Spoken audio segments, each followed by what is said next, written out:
calon guru penggerak Angkatan 5. Yang terhormat Ibu Maranantia Sukoco, calon guru penggerak Angkatan 5. Yang terhormat teman-teman hebat, calon guru penggerak Angkatan 5 Kota Bandar Lampung.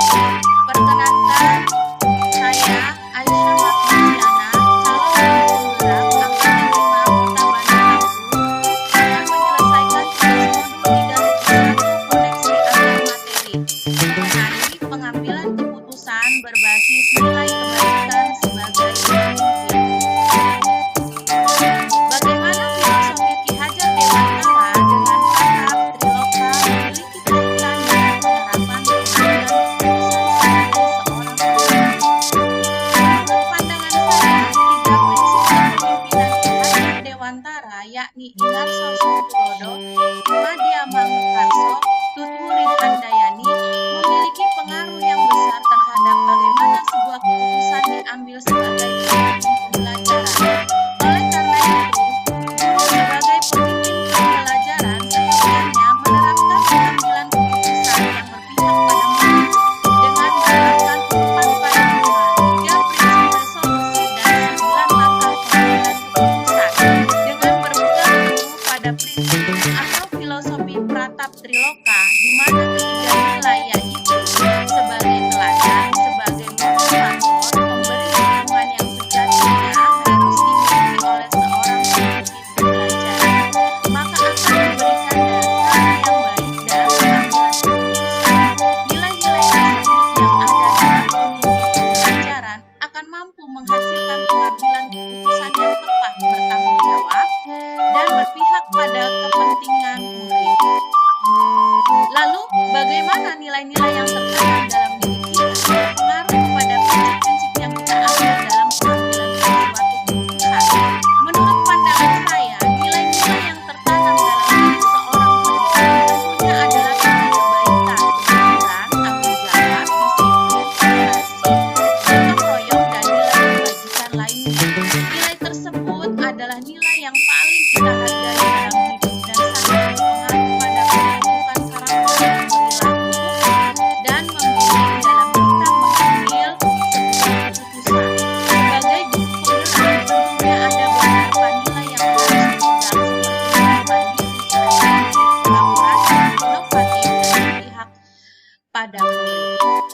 Dalam mengambil keputusan yang tepat diperlukan nilai-nilai atau prinsip pendekatan dan langkah yang benar sehingga keputusan tersebut merupakan keputusan yang paling tepat dengan resiko yang paling minim bagi semua pihak, terutama bagi kepentingan atau keberpihakan pada anak didik. Untuk membuat keputusan yang berbasis etika diperlukan kesamaan visi, budaya, dan nilai yang dianggap penting dalam sebuah institusi, sehingga prinsip dasar yang menjadi acuan akan lebih jelas. Ketiga prinsip ini seringkali membantu dalam menghadapi pilihan-pilihan yang penuh tantangan yang harus kita hadapi sebagai pemimpin pembelajaran. Tiga prinsip tersebut adalah berpikir berbasis hasil akhir, berpikir berbasis keadilan, dan berpikir berbasis tanggung. Lalu bagaimana materi pengambilan keputusan berkaitan dengan kegiatan coaching yang diberikan pendamping atau fasilitator dalam perjalanan proses pembelajaran kita, terutama dalam pengujian pengambilan keputusan yang telah kita ambil? Apakah pengambilan keputusan tersebut lebih efektif? Masihkah ada pertanyaan dalam diri kita atas pengambilan keputusan tersebut? Hal ini tentunya bisa dibantu oleh studi coaching yang telah dibahas pada sebelumnya. Menurut pandangan saya, proses coaching merupakan kegiatan kebersamaan antara coach dan coachee yang membantu coach untuk membuat keputusan yang tepat terhadap masalah yang dihadapi. Sesi coaching membantu guru untuk memaksimalkan potensi yang dimiliki dan memecahkan permasalahan saat menjadi pemimpin pembelajaran. Sehingga pada saat menentukan suatu permasalahan, dilema etika seorang guru mampu mengidentifikasi suatu permasalahan dengan teknik coaching sehingga mampu menghasilkan keputusan yang tepat dan berpihak pada murid. Pentingnya pendekatan coaching dilaksanakan oleh guru karena guru dalam hal ini sebagai coach akan menggali potensi yang dimiliki oleh muridnya dengan memberi pertanyaan pemancing sehingga murid dapat menemukan potensi yang terpendam dalam dirinya.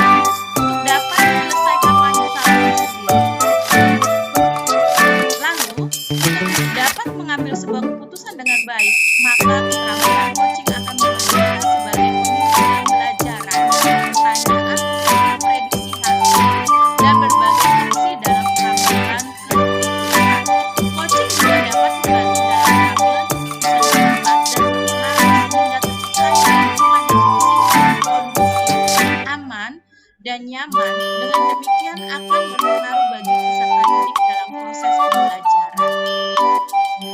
Lalu bagaimana kemampuan guru dalam mengelola dan menyadari aspek sosial emosionalnya akan berpengaruh terhadap pengambilan keputusan, khususnya masalah di lingkungan. Menurut pandangan saya, proses pengambilan keputusan yang bertanggung jawab kompetensi sosial emosional seperti kesadaran diri, pengelolaan diri, kesadaran sosial, dan keterampilan berhubungan sosial, sehingga diharapkan proses pengambilan keputusan dapat dilakukan secara sadar terutama sadar dalam berbagai pilihan, konsekuensinya yang akan terjadi, dan meminimalisir kesalahan dalam pengambilan keputusan. Proses pengambilan keputusan membutuhkan keberanian dan kepercayaan diri menghadapi konsekuensi dan implikasi dari keputusan yang kita ambil, karena tidak ada keputusan yang bisa sepenuhnya mengakomodir seluruh kepentingan para pemangku kepentingan. Namun tujuan utama pengambilan selalu pada kepentingan dan keberpihakan pada anak didik. Bagaimana pembahasan studi kasus yang fokus pada masalah moral atau etika kembali kepada nilai-nilai yang dianut seorang pendidik? Menurut pandangan saya, sebagai seorang pemimpin pembelajaran, tentu sering dihadapkan pada kasus tertentu yang menuntut adanya pengambilan keputusan. Keputusan tersebut sering melibatkan kepentingan banyak orang. Tidak semua keputusan sulit merupakan situasi dilema etika. Ada kalanya lebih pada kunjungan moral. Dengan nilai yang dimiliki seorang pendidik tersebut, baik nilai inovatif, kolaboratif, mandiri, dan reflektif seorang pendidik dapat menuntut muridnya untuk dapat mengenali potensi yang dimiliki dalam mengambil keputusan dan mengatasi masalah yang dihadapi, sehingga dengan nilai-nilai dari seorang pendidik tersebut yang merupakan landasan pemikiran yang dimiliki akan cenderung pada prinsip melakukan demi kebaikan orang banyak, menjunjung tinggi nilai-nilai dalam diri, dan melakukan apa yang kita harapkan orang lain akan lakukan pada diri kita. Lalu bagaimana pengambilan keputusan yang tepat tentunya berdampak pada terciptanya lingkungan yang positif, kondusif, aman, dan nyaman. Menurut pandangan saya, untuk mengambil sebuah keputusan yang tepat dan berdampak pada terciptanya lingkungan yang positif, kondusif, aman, dan nyaman, hal pertama yang harus kita lakukan adalah mengenali terlebih dahulu kasus yang terjadi. Apakah kasus tersebut termasuk dilema etika ataukah kunjungan moral? Jika kasus tersebut merupakan dilema etika, sebelum mengambil sebuah keputusan, kita harus mampu menganalisa pengambilan keputusan berdasarkan pada 4 paradigma. Apakah termasuk individu lawan masyarakat, ataukah rasa keadilan melawan rasa kasihan, ataukah kebenaran melawan kesetiaan, atau jangka pendek melawan jangka panjang. 3 prinsip itu perlu diterapkan pula, dan 9 langkah pengambilan dalam pengujian keputusan, sehingga hasil keputusan yang kita ambil mampu menciptakan lingkungan yang positif, kondusif, aman, dan nyaman untuk muridnya. Intinya, pengambilan keputusan yang tepat terkait kasus-kasus pada masalah moral atau etika hanya dapat dicapai jika dilakukan melalui 9 langkah pengambilan dan pengujian keputusan. Apakah tantangan-tantangan di lingkungan Anda untuk dapat menjalankan pengambilan keputusan terhadap kasus-kasus dilema etika ini? Adakah kaitannya dengan perubahan paradigma di lingkungan Anda? Menurut pandangan saya, tantangan yang dialami di lingkungan saya dalam mengambil keputusan adalah masalah yang bersumber pada pengambil keputusan, di mana dalam mengambil keputusan tidak melibatkan guru atau warga sekolah lainnya, sering terjadi perbedaan pandangan di antara pihak-pihak yang terlibat dalam kasus yang membuat sulit tercapainya kesepakatan, dan sering dalam pengambilan keputusan tersebut kita tidak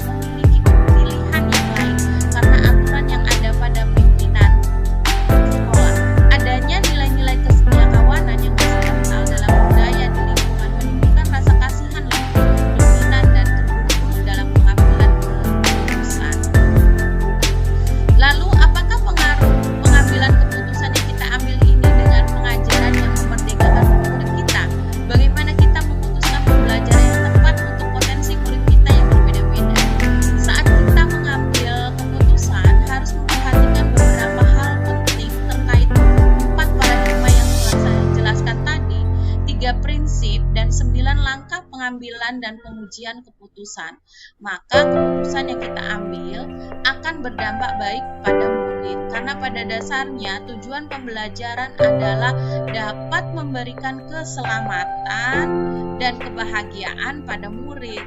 Sehingga dengan keselamatan dan kebahagiaan yang didapatkan oleh murid, maka kita telah mampu memerdekakan mereka dalam belajar. Pendidik sudah seharusnya memberikan keputusan yang bersifat positif, membuat siswa merasa nyaman, tenang, dan semuanya dilakukan untuk memerdekakan siswa dalam mencapai keselamatan dan kebahagiaan belajar mereka. Lalu bagaimana kita memutuskan pembelajaran yang tepat untuk potensi murid kita yang berbeda-beda? Menurut pandangan saya, dengan memetakan kebutuhan peserta didik yang berbeda-beda, maka di sini pengambilan keputusan yang kita lakukan memenuhi kebutuhan mereka sehingga pembelajaran dapat dilakukan secara kondusif. Jika keputusan yang kita ambil sudah mempertimbangkan kebutuhan murid, maka murid akan dapat menggali potensi yang ada dalam dirinya, dan kita sebagai pemimpin pembelajaran dapat memberikan pembelajaran yang sesuai dengan kebutuhan belajarnya dan menuntun murid dalam mengembangkan potensi yang dimiliki, sehingga keputusan kita dapat berpengaruh terhadap keberhasilan dari murid di masa depannya nanti. Pendidik yang mampu mengambil keputusan secara tepat akan memberikan dampak akhir yang baik dalam proses pembelajaran, sehingga mampu menciptakan well-being murid untuk masa depan yang lebih baik. Lalu bagaimana seorang pemimpin pembelajaran dalam mengambil keputusan dapat mempengaruhi kehidupan atau masa depan murid-muridnya? Menurut pandangan saya, mengambil keputusan sebagai pemimpin pembelajaran, kita harus benar-benar memperhatikan kebutuhan belajar murid. Pendidik yang mampu mengambil keputusan secara tepat akan memberikan dampak akhir yang baik dalam proses pembelajaran, sehingga mampu menciptakan well-being murid untuk masa depan yang lebih baik. Lalu apakah kesimpulan akhir yang dapat Anda tarik dari pembelajaran modul materi ini dan keterkaitannya dengan modul-modul sebelumnya? Pemimpin pembelajaran dalam mengambil keputusan dapat mempengaruhi kehidupan atau masa depan murid-muridnya. Menurut pandangan saya, kesimpulan akhir yang dapat ditarik dari pembelajaran modul 3 ini, pengambilan keputusan sebagai pemimpin pembelajaran terkait dengan modul-modul yang telah dipelajari sebelumnya, merupakan satu kesatuan yang tidak bisa dipisahkan untuk memerdekakan murid terutama dalam belajar. Sebagaimana yang dijelaskan oleh Ki Hajar Dewantara bahwa pendidikan bertujuan menuntun segala proses dan kodrat atau potensi anak untuk mencapai sebuah keselamatan dan kebahagiaan belajar baik untuk dirinya sendiri, sekolah maupun masyarakat. Seorang pendidik harus mampu melihat dan memahami kebutuhan belajar muridnya, serta mampu mengelola kompetensi sosial dan emosional yang dimiliki dalam mengambil sebuah keputusan sebagai pemimpin pembelajaran. Untuk dapat mengambil sebuah keputusan yang baik, maka keterampilan coaching akan membantu kita sebagai pemimpin pembelajaran dengan pertanyaan-pertanyaan untuk memprediksi hasil dan berbagai opsi dalam pengambilan keputusan. Lalu, apakah kesimpulan akhir yang dapat Anda tarik dari pembelajaran modul materi ini dan keterkaitannya dengan modul-modul sebelumnya? Di sini saya akan menarik pembelajaran pada modul yang sudah saya pelajari. Di antaranya, keterampilan coaching ini dapat membantu murid dalam mencari solusi atas masalahnya sendiri, tidak sebatas pada murid. Keterampilan coaching juga dapat diterapkan pada rekan sejawat atau komunitas terkait permasalahan yang dialami dalam proses pembelajaran.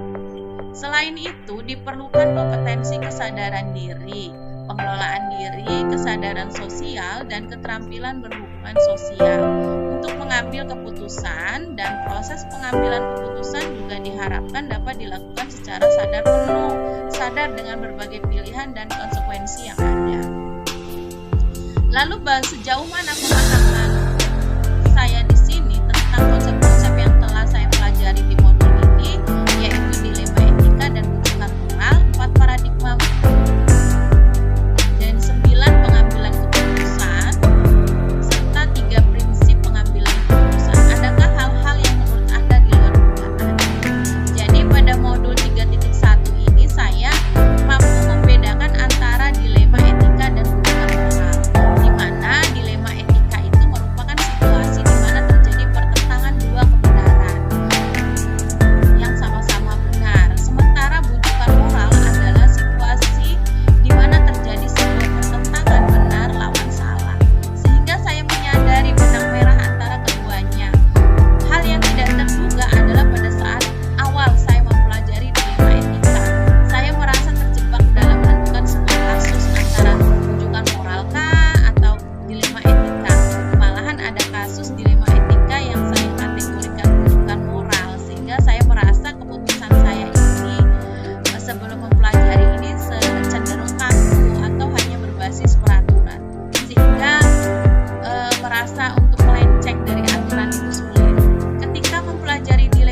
ketika saya merasa ada kalanya kita perlu melenceng dari aturan kemaslahatan yang lebih besar, sehingga paradigma pengambilan keputusan dalam mengambil keputusan yang berhubungan dengan dilema etika sangatlah penting dilakukan. Begitu pula 9 langkah pengambilan dan pemberian keputusan adalah langkah yang sangat runut dan terarah, yang sangat berguna dalam mengambil keputusan dan menguji keputusan yang setia. Lalu sebelum mempelajari modul ini, maka saya di sini menerapkan pengambilan keputusan sebagai pemimpin dalam situasi moral dilema. Bila mana, apa bedanya dengan apa yang saya pelajari di modul? Saya mengalami masalah yang berhubungan dengan dilema etika. Keputusan yang saya ambil pada saat itu sering berdasarkan intuisi saya atau berdasarkan nilai-nilai yang saya pegang, dan juga berdasarkan kepedulian orang lain. Sehingga ketika saya mempelajari modul 3.1, saya merasa care-based thinking, yaitu sebuah prinsip yang dipakai secara umum dalam mengambil keputusan, terutama berhubungan dengan masalah dilema etika. Sedangkan untuk kasus bujukan moral, saya pernah ada dalam situasi tersebut, namun ketika itu terjadi, saya berusaha mengambil keputusan dengan memikirkan dan menganalisis salah dan benar dari situasi yang saya hadapi. Saya mengambil keputusan dengan meminta second opinion dari teman sejawat atau keluarga yang saya anggap lebih berpengalaman dan lebih tahu sebagai panutan saya. Walaupun langkah pengambilan keputusan saya tidak persis sama seperti konsep yang dipelajari di modul, namun ada unsur kesamaan, yaitu analisis unsur kebenaran lawan kesalahan dan juga uji panutan atau